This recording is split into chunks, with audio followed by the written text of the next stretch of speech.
Reasons to be hopeful. Neil Gaiman script, Cybermen reboot, Warwick Davis. Welcome to Nightmare in Silver. Neil Gaiman and Doctor Who. We love the idea. More than the idea, we love what Gaiman delivered last season, The Doctor's Wife, a smart and emotionally gripping episode. It expanded our sense of what, or should I say who, the TARDIS is. So naturally, this season's Neil Gaiman episode comes with very great expectations, only some of which are met. Hi, I'm Mikola. I finally made my peace with Doctor Who. I'm going to treat it like Saturday Night Live. There will be some brilliant bits, some clever bits, some nerdy bits, and a lot of stuff that falls flat.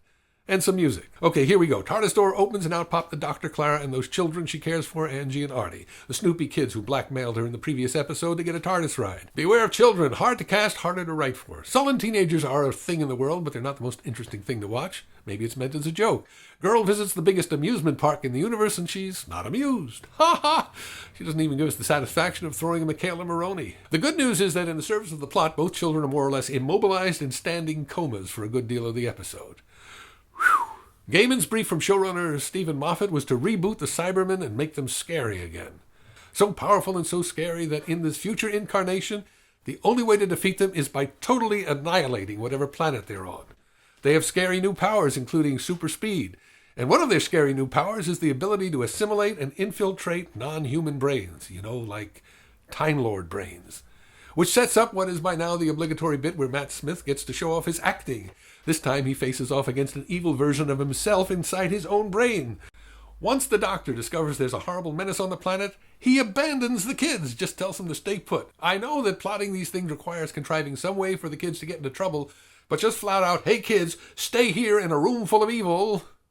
A little postmodern. Another goofy bit. Clara waltzes into a military unit and takes charge, barking orders, devising strategy. Where'd she learn that? One more?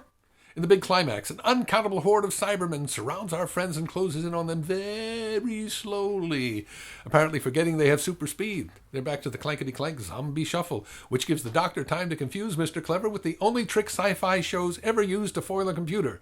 Give it something very, very hard to think about. Until next time, I'm Mikola.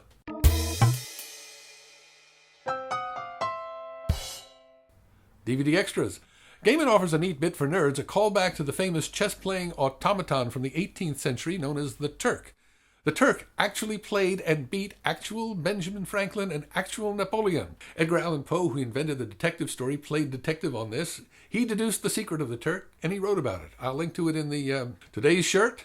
I bought this shirt because I saw Tom Milsom wear it. I'm wearing it because Tom's about to release an amazing EP featuring Take Me Out. You're hearing it now. And you can watch it here.